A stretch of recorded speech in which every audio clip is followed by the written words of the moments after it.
কি করতে পারে বাংলাদেশ, কি প্ল্যান, সেগুলো নিয়ে আমরা আলোচনা করছিলাম। আপনি যেটা বলছেন যে স্লিপার সেলের কথা আপনি বলছেন যে তারা যদি হঠাৎ করে সক্রিয় হয়ে ওঠে বা এই ধরনের ঘটনা যদি ঘটে, তাহলে ভারতের কি প্ল্যান? দেখুন, আমি একটা কথা বলি। আমি আপনার শেষ কথাটা শুনছিলাম যে ভারত প্রতিশোধের ব্যাপারটা। ভারত প্রতিশোধে বিশ্বাস করে না। আমরা গান্ধী বুদ্ধ দেশ, আমরা শান্তি অহিংসায় বিশ্বাস করি। কিন্তু গান্ধী যেটা বলেছিলেন 4-এর দশকে, যে কেউ একটা গালে থাপ্পড় মারলে আরেকটা গাল বাড়িয়ে দেবে, সেটা এই 2024-এ সেটা অ্যাপ্লিকেবল নয়। পৃথিবীর পারিপার্শ্বিক পরিস্থিতি বদলিয়েছে, ভারতের যে চিত্র সেটা বদলিয়েছে।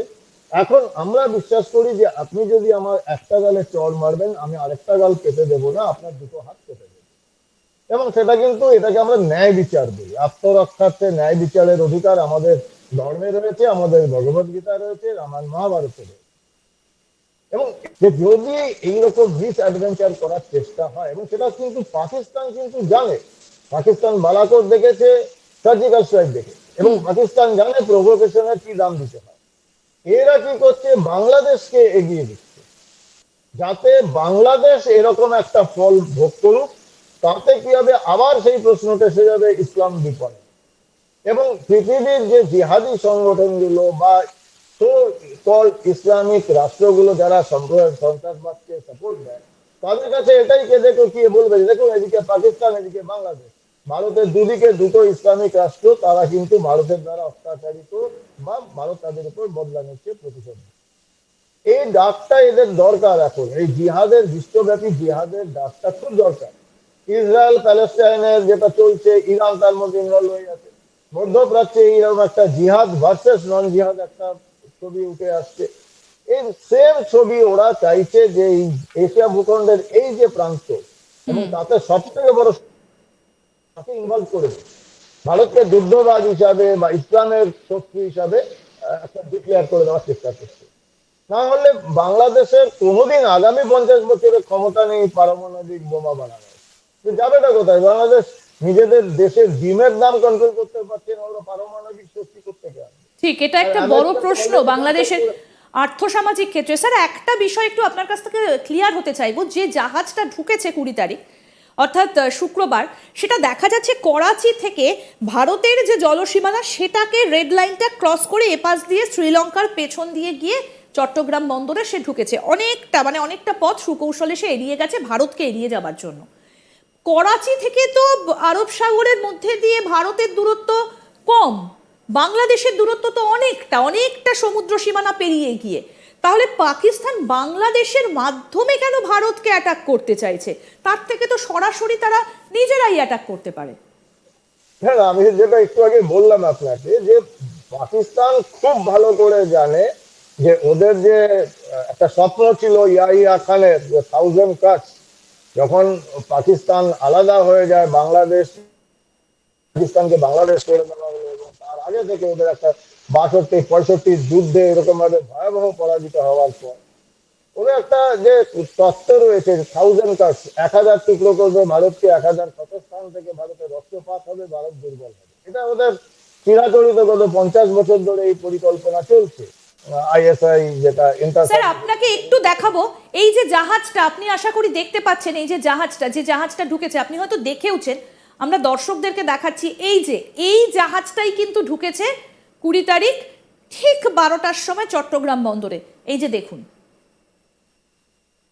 হ্যাঁ স্যার, যেটা বলছিলেন আপনি। এবং সম্ভবত এই জাহাজটা হচ্ছে চাইনিজ কোন sea liner company, Chinese sea liner থেকে আসছে ইউয়ান এটা। জিয়াং ফাঝান এই জাহাজটার নাম। তো এবং এবং মানে যে কন্টেনারের লিমিটেশন, সে কন্টেনারের অনেক বেশি লিমিটেশন এরা মাল নিয়ে আসছে, এবং কন্টেনার গুলো ফিল্ড, সুতরাং বোঝার উপায় নেই বাইরে থেকে কি আছে। তবে ইনফরমেশন অনুযায়ী, ইন্টেলিজেন্স সূত্র অনুযায়ী, এটা ওই অস্ত্র শস্ত্র, বিস্ফোরক ইত্যাদি জিনিসগুলো আসছে। এবং দেখুন, ব্যাপারটা হচ্ছে যে আন্তর্জাতিক জলসীমা অতিক্রম করে ভারত গিয়ে এইটার উপর আক্রমণ করতে পারে না, যতক্ষণ না এই প্রমাণটা হচ্ছে যেগুলো ভারতের বিরুদ্ধে ব্যবহার হবে। তবে ভারত সম্পূর্ণভাবে প্রস্তুত, প্রভোকেশনে নিশ্চিতভাবে ভারত পা দেবে না। আপনি দেখছেন যে বাংলাদেশের একটা অন্যতম শক্তি ছিল চীন, চীন কিন্তু ধীরে ধীরে ধীরে ধীরে নর্মালাইজ হয়ে যাচ্ছে, ভারতের সঙ্গে কিন্তু সম্পর্ক অনেক বেটার হচ্ছে। রিসেন্টলি আমাদের ন্যাশনাল সিকিউরিটি অ্যাডভাইজার অজিত দোভালজি গিয়ে মিটিং করে এসছেন চীনের পররাষ্ট্রমন্ত্রীর সঙ্গে। মায়ানমারে যে ঘটনা ঘটেছে, চীন নিজে কিন্তু প্রচন্ড সমস্যায় রয়েছে। মায়ানমারে যে ওদের হাজার হাজার কোটি ডলারের ইনভেস্টমেন্ট, সেটা অ্যাকচুয়ালি বিপন্ন।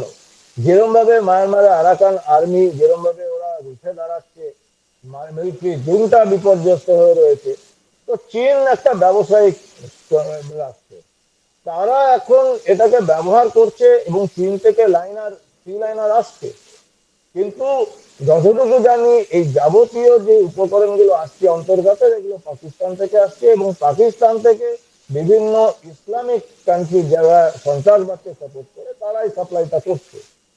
ভারতকে জড়িয়ে দিতে চাইছে ইসলামের বিরুদ্ধে একটা লড়াই, যাতে জিহাদের মেন টার্গেট যতদিন আমেরিকা ছিল, এখন সেটা ভারতকে করতে চাইছে। এবং সেটা ওদের একটা অ্যাডভান্টেজ যে মানে ঐতিহাসিকভাবে ভারতবর্ষে একটা বড় অংশ সংখ্যালঘু সম্প্রদায়, তাদের প্ররোচনা দেওয়া হবে। যদিও আমার মনে হয় না যে ভারতবর্ষে যারা ভারতীয় মুসলিম, তারা ভারতীয়, তারা আমার আপনার মতো ভারতীয়। একটা খুব সামান্য অংশ হতে পারে এই সমস্ত জিনিসে ইনভলভ থাকে, তাদের উস্কানি দেওয়ার চেষ্টা করবে যে ভারতের ভেতর থেকে তোমরা অন্তর্ঘাত। কিন্তু এর মধ্যে দুটো জাহাজ ঢুকে গেল বাংলাদেশে, এটা কিন্তু সত্যি ভারতের কাছে একটা বড় একটা মাথা ব্যথার কারণ। কারণ দুটো জাহাজ যদি এইভাবে নাকের ডগায় বাংলাদেশের চট্টগ্রাম বন্দরে এসে ঢোকে, এবং যেটা দাবি করা হচ্ছে বিভিন্ন ইন্টেলিজেন্স মারফত, যে সূত্র মারফত খবরগুলো আসছে, যে তাতে আলু পেঁয়াজ নেই, তাতে অন্য কিছু থাকতে পারে, তাহলে তো এটা সত্যি একটা বড় টেনশনের বিষয় ভারতের কাছে। দেখুন, সতর্কতা একটা আলাদা ব্যাপার, আর ভয়ভীত হওয়া বা টেনশন করা একটা আলাদা ব্যাপার। আমি দায়িত্বের সঙ্গে বলছি, ভারত ভীত নয়, ভারত ভয় পায়নি, ভারত সতর্ক রয়েছে। আমরা আন্ডার এস্টিমেট কোনো জিনিসকেই করি না, কিন্তু নজর রয়েছে। ভারত সম্পূর্ণভাবে প্রিপেয়ার্ড, প্ররোচনাতে ভারত পা দেবে না, কিন্তু আত্মরক্ষার অধিকার ভারতে রয়েছে। এবং ভারতে যদি বাংলাদেশ থেকে কোনো লোক জিহাদি যদি ভারতবর্ষে এসে কোনো মিস অ্যাডভেঞ্চার করার সাহস দেখায়, তাহলে আমরা এনশিওর করব যে ওদের ওই 72 হুড়ি পরি স্বপ্ন আমরা সাকার করব এবং তাদের পাঠিয়ে দেবো। ভারতবর্ষের ভেতর থেকে যদি করার কেউ চেষ্টা করে, সেটা আমাদের জন্য একটা চিন্তার ব্যাপার। তো এটা ভারতবর্ষের বিশেষ করে এই পূর্ব প্রান্তের পশ্চিমবঙ্গ, আসাম, আপনি জানেন নিশ্চয় রিসেন্টলি গতকালই আসামের এসটিএফ এসে আমাদের বাংলায় হরিয়ারপুর থেকে আনসারুল্লাহ বাংলা টিমের একজন লোককে ধরে নিয়ে গেছে, এবং এখানে প্রচুর জিহাদি কাজকর্ম এক্সপোজ হয়েছে গতকাল। এইটা আমাদের জন্য চিন্তার ব্যাপার, যে পশ্চিমবঙ্গে এসে আনসারুল্লাহ বাংলা টিম এবং জিহাদিদের ক্যাম্পকে ধ্বংস করছে বা ধরে নিয়ে যাচ্ছে আসাম এসটিএফ। পশ্চিমবঙ্গ পুলিশ কি করছে, পশ্চিমবঙ্গ রাজ্য প্রশাসন কি করছে? তারা কি চোখ বন্ধ করে রয়েছে? নির্দিষ্ট কোনো কারণ আছে, না নিতান্তই অপদার্থতা? দুটোই বিপজ্জনক। অপদার্থতা হলে তাও বোঝা যায়, তাকে আরো এক্সপার্ট এফিসিয়েন্ট করার জন্য সেন্ট্রাল গভর্নমেন্ট যথাযোগ্য সাহায্য করবে।